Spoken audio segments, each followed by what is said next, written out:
Қазақ тілі сабағын бастауға рұқсат етіңдер. Бүгінгі сабағымыз қазақ тілі сабағы. Бүгінгі біздегі сабағымыздағы ең басты мақсатымыз бала сөз таптарын ажырата білу болып табылады.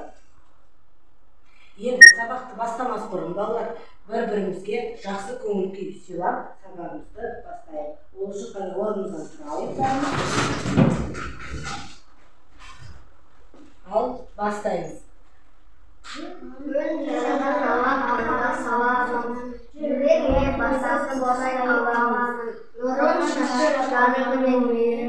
Көркін аштар мына әсем даланы, балалар, жақсы отырайық балалар. Енді балалар, біз сабағымызды бастамас бұрын біз өткен сабақтағы тақырыптарды еске түсіріп алуымыз керек, балалар. Ол үшін біз маймылды тамақтандыру әдісі арқылы өткен сабағымызды еске түсіреміз. Енді мына жерде қараймыз, біздегі кейіпкеріміз маймыл. Енді осы маймылды біз тамақтандыруымыз керек. Ол үшін әр банандағы сұрақтарға жауап беруіміз керек. Түсінікті ғой, балалар? Жылдамырақ балалар, тапсырманы орындайық. Ал сұрағымды оқы ғой. Маймылдың атауын білдіретін сөздер. Дауысын шығара ғой. Жетістіктің сұрақтары не істеді, қайтты, не істейді? Мысалы, не істеді, жүрді, не істеді, жазды, қайтты. Қимылдың білдіретін сөздердің сұрақтары сонда қандай екен? Не істеді, не қылды, қайтты. Жақсы, ал маймылды тамақтандыра ғой. Жақсы, келесі, келе ғой. Мағжан.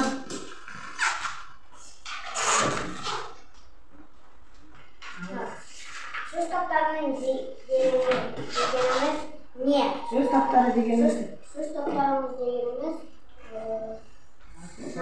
сасисың, санисың, сонисың, жетістік. Жақсы отыра ғой. Маймылды тамақтандырамыз.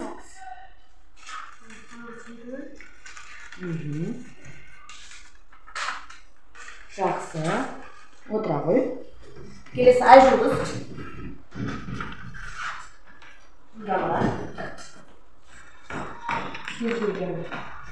Үш аламыз, бір-бірімізді сыйлайық. Ал, айта ғой. Сөз дегеніміз не? Сөз дегеніміз не? Сөз ненің атын білдіреді? Сөз Заттың атын? заттың атын, қимылын, сапасын білдіретін сөздер. Сөздер сапаны және санның атын білдіретін сөздер отыра ғой. Маймылды тамақтандырам. Жарайсың, отыра ғой.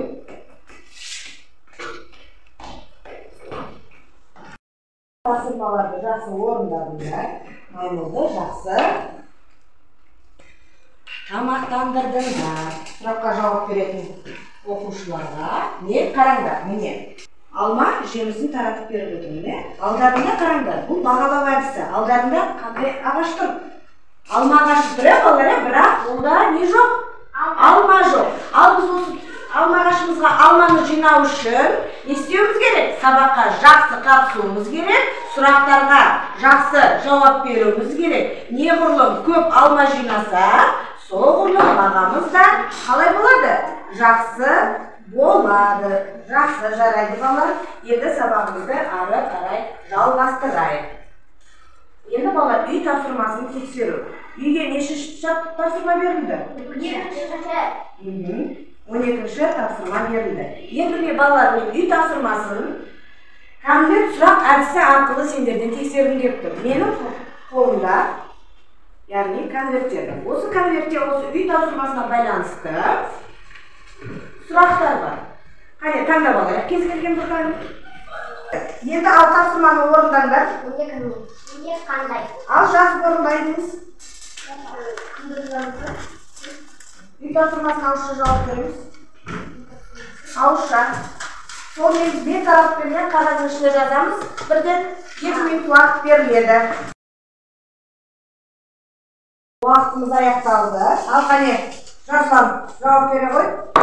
Кім не сұрағына жауап беретін сөздерді ғана жаз. Кім ата, кім немере, кім қонақ, кім әжеге, салт дәстүр не шілдехана не бесік. Жақсы бала, Жасұланікі дұрыс па? Дұрыс. Жақсы, Жасұлан жарайсың.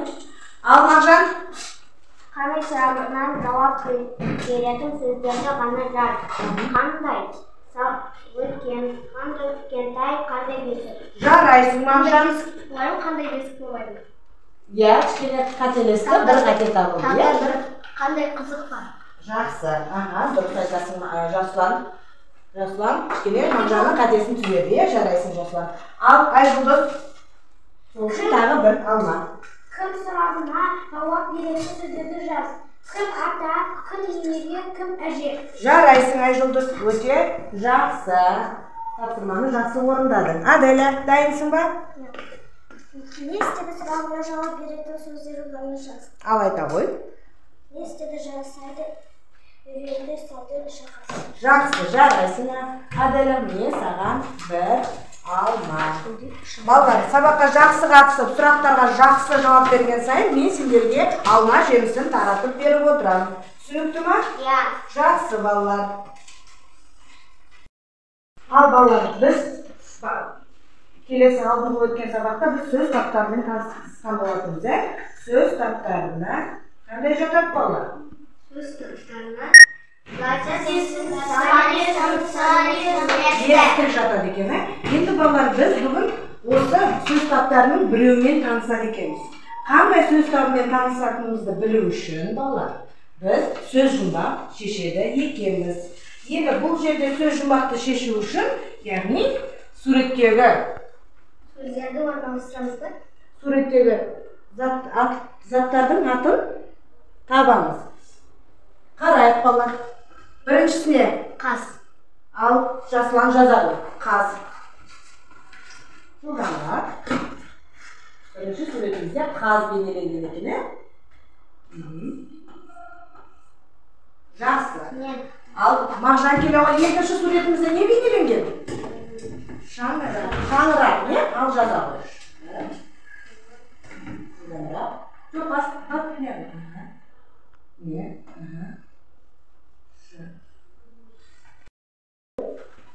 Жылдамырақ, келесі суретімізде не бейнеленген?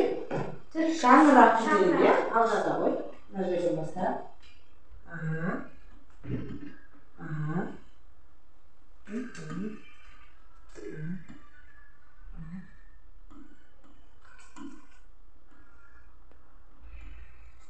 Жақсы, жарайсың. Енді Мағжан үшінші суретте не бейнеленген? Түлкі. Ал жаза ғой, түлкі деп.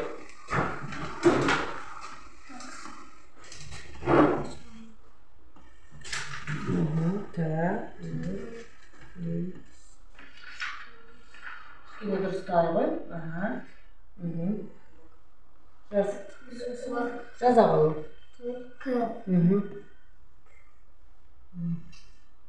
Кішкене қиналып тұрсың, түлкі.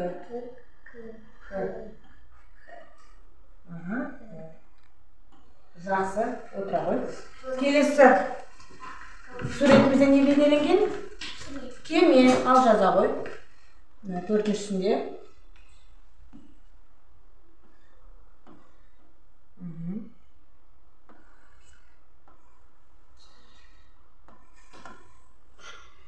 Жақсы, отыра ғой. Біз сөз жұмбағымызды аяқтадық. Бәрістарын дұрыс жауап бердіңдер. Енді сөз жұмбағымызды тексерейік. Қане, дұрыс па балалар? Енді балалар, қараңыз, ортада қызыл түсті әріппен қандай сөз Затесін. Қандай екен? Затесін балалар. Яғни біз бүгін сөз табының бірі зат есіммен танысады екенбіз. Зат есім дегеніміз не? Өзінің аты айтып тұрғандай, заттың атын білдіреді екен. Зат есім кім, не, кімде, нелер деген сұраққа жауап береді екен. Мысалы, кім? Мен кім балалар? Мұғалім. Сендер кімсіңдер? Оқушылар кімдер, е? Не? Мынау не балалар? Қалам. Мыналар не балалар? Қағаздар, е? Сонда балалар қарай, зат есім өзінің атына сай кез келген заттың атын білдіреді екен. Бұл кімдер, нелер деген сұраққа жауап береді екен. Сабағымызды жақсы түсіну үшін оқулықпен жұмыс жасайық. 10-шы жаттығуға қарайық бала. Бізде айтылған өлеңді түсініп оқиық ең бастысы, және тағы тапсырма зат есімдерді тауып айтамыз. Ал бірінші Жасұлан, өлеңнің бірінші жолын оқи ғой. Шағала көлін қорғайды. Жақсы, бұл жердегі зат есіміміз қайсы? Не шағала? Жақсы. Ал өлеңіміздің екінші жолын оқиды? Аделя. Шопан көлін қорғайды.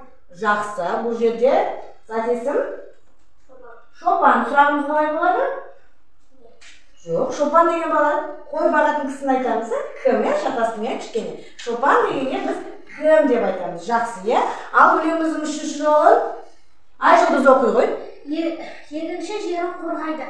Жақсы, бұл жерде зат есіміміз? Кім? Егінші. Жарайсың. Ал соңғы сөйлемді Алмағжан? Батыр елін қорғайды. Жақсы, бұл жердегі зат есіміміз? Батыр. Батыр. Ал сұрақ қоямыз. Сұрағымыз қандай? Мағжан? Кім? Кім? Батыр. Жарайсыңдар балалар. Сабағымызды ары қарай жалғастырайық. Ал жақсы бала, енді келесі тапсырма кішкене дәптермен жұмыс жасайық. Мына жерде 4 сурет тұр. Осы суреттегі заттардың атын жазамыз, бірден дәптерге сұрағын қоямыз. Ал қане, кеттік. Бірінші суретімізде қыз жазамыз. Бірінші суретімізде не бейнеленген? Қыз бейнеленген. Сұрақтары? Кім? Қыз. Дұрыс. Ал екінші суретімізде? Бақа. Ал жазайық дәптерге. Бақа.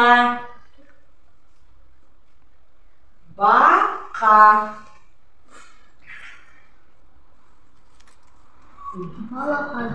Бақа деген сөзімізге сұрақ қоямыз. Бақа. Жақсы. Келесі. Балапан. Балапан, Балапан.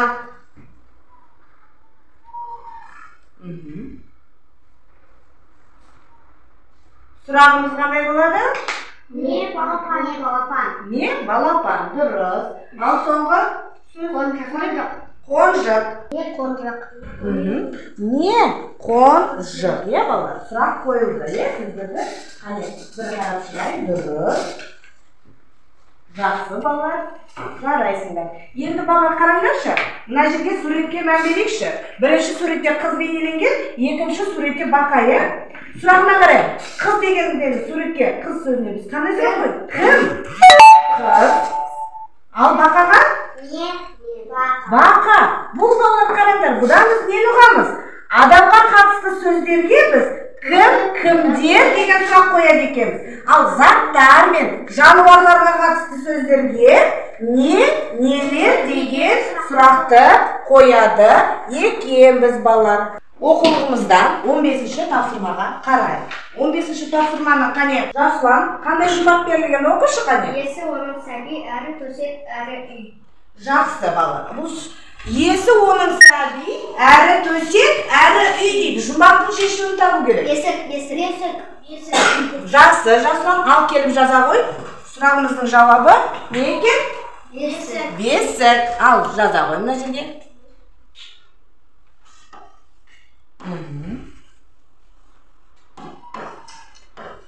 Жақсы, бұл біздің жұмбағымыздың жауабы. Енді Мағжан келе ғой. Тапсырма. Бірінші сөйлемімізде зат есім қайсысы? Сәби. Астын сызамыз. Зат есімнің астын біз не қалай сызамыз? Бір сызық. Жақсы. Сұрағымыз қандай болады? Сұрақ қоямыз. Жақсы. Келесі Аделя. Оқимыз екінші сөйлемді. Әрі төсек. Зат есіміміз қайсы болады? Төсек. Кішкене сызылмай жатыр. Сұрағымыз қандай болады? Дауыс шығармай. Толық жауап береміз.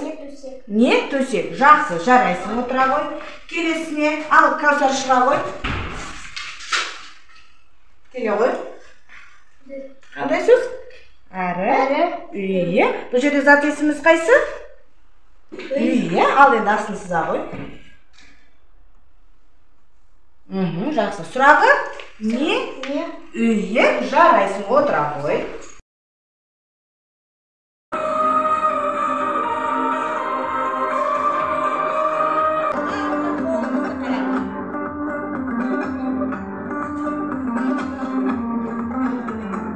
Ал енді сабағымызды ары қарай жалғастырайық. Келесі тапсырмамыз ойлан тап. Саған кім болады? Енді бұл жерде балалар. Ауызша бәріміз біліп, қол көтеріп жауап береміз. Сұраққа білсек балалар, керек болса қолды көтереміз. Жарай ма? Енді балалар, әкеңнің әкесі сендерге кім болады? Мағжан? Ата болады, е? Жақсы, отыра қой. Келесі, әкеңнің анасы Жасұлан, кім болады саған? Апа болады. Апа болады, жарайсың, отыра қой. Келесі, анаңның әкесі Айжұлдыз саған кім болады? Нағашы ата болады. Жарайсың, нағашы ата болады. Не жақсы. Аделя, анаңның әкесі саған кім болады? Нағашы кім болады? Нағашы әже болады. Жарайсың, жақсы, отыра қой. Келесі, өзімнен кіші. Қыз баланы не деп айтамыз? Сіңілесі. Сіңілім деп немесе қарындасым деп айтасың. Жақсы, жарайсың. Сұрақтарға жақсы жауап бердіңдер. Енді сабағымызды қорытындылай келе балалар. Қараңызшы, қараңдар. Бүгінгі сабақ сендерге ұнады ма? Жоқ па? Мен соны білгім келіп тұр. Ол үшін мен мына шеңберді таңдап алдым. Жасыл түс. Ол тақырыпты жақсы түсініп меңгердім. Яғни біз бүгін қай сөз табымен таныстық балалар? Зат есіммен таныстық. Зат есім қандай сұрақтарға жауап береді екен? Кім-кімдер, не-нелер деген сұраққа жауап береді екен. Ал жануарларға және заттарға қандай сұрақ қойылады? Не-нелер. Ал адамдарға, мамандық иелеріне? Жарайсыңдар балалар. Ал сары түс, тақырыпты жақсы түсіндім, бірақ кішкене қателестім. Немесе қызыл түсу, тақырыпты әлі де дұрыс түсіне алған жоқпын. Ал қане Жасұлан келе ғой? Тақырыпты жақсы түсініп меңгердім. Жақсы, онда жасыл түске галочка қоямыз, Жарайсың, отыра ғой. Мағжан келе ғой. Тақырыпты түсіндің ба сен? Түсіндің, бірақ тапсырмада не істедің? Кішкене қателестің, Бұл дегеніміз келесі сабақта біз әлі тағы да кішкене зат есіммен танысамыз, Мағжан? Жарайсың. Аделя? Жақсы, онда қай түсті? Жасыл түсті таңдайсың. Жарайсың, Каусар келе ғой. Жақсы, жасыл түсті таңдайды екенсің, балалар? Жарайсың, отыра ғой. Айжұлдыз, қай түсті таңдайсың? Жасыл түсті таңдайды екенсің. Жарайсыңдар, балалар. Бұдан қарап, бүгінгі сабақ көбімізге ұнады. Көбіміз сабағымызды бүгін яғни зат есім туралы жақсы түсініктік, балалар? Еңбек етті тағы да бүгін көп балалар қойылады оларға төмендегі бағалар демекші. Мен сендерге бағана не таратып бердім, балалар? Алма ағашын. Ал енді осы алма ағашындағы жинаған жемістерімді маған көрсетіңдерші. Жоқ, орындарыңа отырып, бұлай көрсеңдер болады, Мен санап шығамын. Мағжан, сенде неше алма жиналды? 9 алма, Бүгінгі бағаң 9 бал. Жарайсың, Мағжан. Ал Жасұлан? 10 бал. Бүгін сенде қандай баға болады? Өте жақсы, жарайсың. Келесі, Аделя. Сенде неше алма жиналды? 8. Бүгінгі сенде 8 балмен бағалайтын боламын. Жақсы. Каусар, сенде неше алма? 5 алма, Келесі сабақта кішкене талпынуға тырысамыз, тапсырманы орындауға. Айжұлдыз? Менде 7 алма. 7 алма, Ал сен осы 7 алманы алу үшін сен не істедің? Қандай тапсырмалар орындадың? Тапсырманы орындадың, мысалы? Жауап бердім. Жақсы. Ал Жасұлан, сен 10 бал алып отырсың, бүгін? Енді осы 10 балды алу үшін сен не істедің? Қандай тапсырмаларды орындадың? Мен жұмбақтың шешімін таптым, оны оқыдым және де ереже еттім. Жарайсың, жақсы. Ал Мағжан, сіз не істедіңіз? Iya. Tapsırmalarda orundadın және не істедің? Жарайсыңдар балалар. Енді балалар үйде тапсырма 15-ші тапсырма 46-шы бет. Осымен балалар қазақ тілі сабағымыз аяқталды.